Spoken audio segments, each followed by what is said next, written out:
Everyone, welcome back to channel crazy Kalyani vlogs. మీరు కనుక నా ఛానల్ని ఫస్ట్ టైం చూసినట్టయితే సబ్స్క్రైబ్ చేసుకొని అదేవిధంగా పక్కనే ఉన్న బెల్ ఐకాన్ని క్లిక్ చేయండి.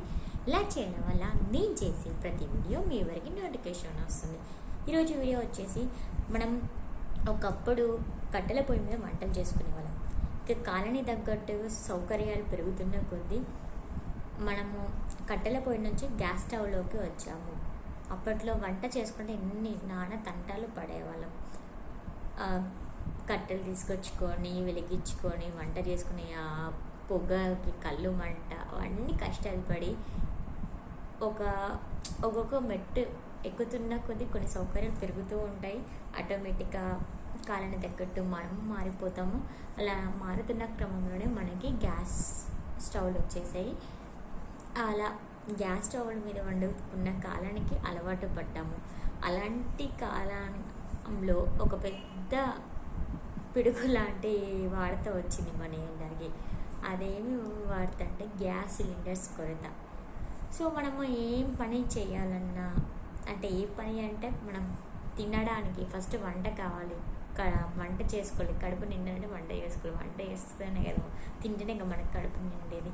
మరి ఆ వంట చేసుకోవడానికి మనం ఏం యూజ్ చేస్తాం? Gas stove, gas cylinders. Gas cylinder అయితే గ్యాస్ స్టవ్ రాదు. సో అలాంటి గ్యాస్ సిలిండర్ల కొరత ఇప్పుడు మన దేశానికి వచ్చి పడింది. అదొక పెద్ద బాంబు లాంటి వార్త అన్నమాట. సో ఇక మిమ్మల్ని ఎక్కువసేపు వెయిట్ చేయించి తెలుసుకోలేదు. కాలుష్యం కాకుండా మనం వీడియోలోకి వెళ్ళిపోతాం. ఇప్పుడు ప్రజెంట్ మన ఇండియాకి వచ్చిన కొరత ఏంటిదంటే గ్యాస్ సిలిండర్ల కొరత. ఎక్కడో ఇరాన్లో యుద్ధం జరిగితే మన కిచెన్లో ఎందుకు గ్యాస్ సిలిండర్ బాంబు పేలిందో అర్థం అవ్వట్లేదు అనుకుంటున్నారా? ఎందుకంటే మన దేశంలో ఒక 90% మనము ఇరాన్ నుంచి, గల్ఫ్ కంట్రీస్ నుంచి గ్యాస్ సిలిండర్ని దిగుమతి చేసుకుంటాము. ఒకప్పుడు మనము కరోనా వ్యాక్సిన్ల గురించి, ఆక్సిజన్ సిలిండర్స్ గురించి ఎంత బారులు తిరిగి వాటి గురించి పడికాపులుగా పడి గ్యాస్ సిలిండర్లను తెచ్చుకునేవాళ్ళం. అంటే ఆక్సిజన్ సిలిండర్స్ని తెచ్చుకునేవాళ్ళం. కొన్ని ఆక్సిజన్ సిలిండర్స్ దొరక్క ప్రాణాలు పోయే సిచ్యువేషన్స్ కూడా ఉన్నాయి. అలాంటి స్టేజ్ నుంచి ఇప్పుడు గ్యాస్ సిలిండర్ లేని స్టేజ్కి వచ్చేసాం మనము. ఇప్పుడు మామూలుగా మనం వాటర్ లేవని నీళ్ళ కోసం ఎక్కడికో వెళ్ళి తెచ్చుకునే రోజుల నుంచి గ్యాస్ సిలిండర్స్ కోసం ఇప్పుడు గ్యాస్ బుక్ చేసుకోవడం ఉంటుంది కదా. ఎక్కువ దగ్గర పోయి అక్కడ నిల్చోని పడికాపులు సిలిండర్ కోసం వెయిట్ చేయాల్సిన రోజులు వస్తున్నాయి.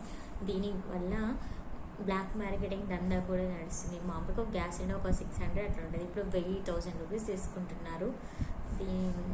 ఇదే మంచి ఛాన్స్ అనుకొని బ్లాక్ మార్కెటింగ్ దందా కూడా జరుగుతుంది. కాబట్టి మీరు కూడా గ్యాస్ సిలిండర్స్ అంటే స్టవ్ యూజ్ చేసుకోవడం కొంచెం జాగ్రత్తగా ఉండండి. మామూలు ఇప్పుడు కొన్ని బెంగళూరులో హోటల్స్ అన్నీ రన్ అవ్వడం గ్యాస్ సిలిండర్స్ లేని ఎలా వాళ్ళు కుక్ చేస్తారు. గ్యాస్ సిలిండర్స్ లేకపోవడం వల్ల హోటల్స్ అన్నీ క్లోజ్ చేసుకోవాల్సిన పరిస్థితి వచ్చింది. బెంగళూరులో సగం హోటల్స్ క్లోజ్ చేసేసారు.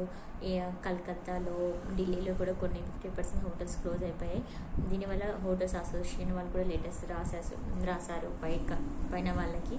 వాళ్ళు కూడా ఏదో ఒకటి చూస్తామంటున్నారు. ఏమి చూస్తారో ఏమో, అలా జరుగుతుంది. పాపం వేరే కంట్రీలు ఎక్కడ యుద్ధం జరుగుతాం, మన ఇండియాకి ఇంత ప్రమాదం జరుగుతుంది. ఏం చేస్తాం మనం? ఒక్కొక్కరి బాధ అన్నట్లు మన కంట్రీకి వచ్చి పడింది గ్యాస్ సిలిండర్ల బాధ. ప్రతి ఒక్కరు ఏదో ఒక దాని మీద డిపెండ్ అయి ఉంటారు కదా. హోటల్స్ రన్ చేసుకునే వాళ్ళ జీవనాధారం అదే కదా. ఇప్పుడు హోటల్స్ నడవదు, వాళ్ళ ఇంట్లో ఫ్యామిలీ ఎలా వెళ్ళదు. అలా ఉంది. ఒక పక్క కంట్రీనే ఆగమైపోతుంటే మీదేంటమ్మా గ్యాస్ సిలిండర్లు అంటారా? ఒక్కొక్కరికి ఒక బాధ ఉన్నట్లు. ఇప్పుడు సిలిండర్స్ లేకపోతే మనం ఎట్లా వంట వేసుకుంటాం, ఎట్లా తింటాం? మళ్ళీ వెనకటి రోజుల ముందుకు వచ్చేలా అనిపిస్తుంది. ఏమైతే చూడాలి. సో మీరు కూడా జాగ్రత్తగా యూజ్ చేసుకోండి గ్యాస్ సిలిండర్స్. మన చైనా అటు సైడ్ కూడా కొన్ని హోటల్స్ క్లోజ్ అయిపోయి ఇంకా ముందు మనకు కూడా రాబోతుంది. అందుకోసం మా ఇంట్లో కూడా చెప్తారు, ముందు నువ్వు గ్యాస్ మొత్తం వేస్ట్ చేస్తూ జాగ్రత్తగా వాడుకొని. అందుకే నాకు ఏదో వీడియో చేయాలనిపించింది.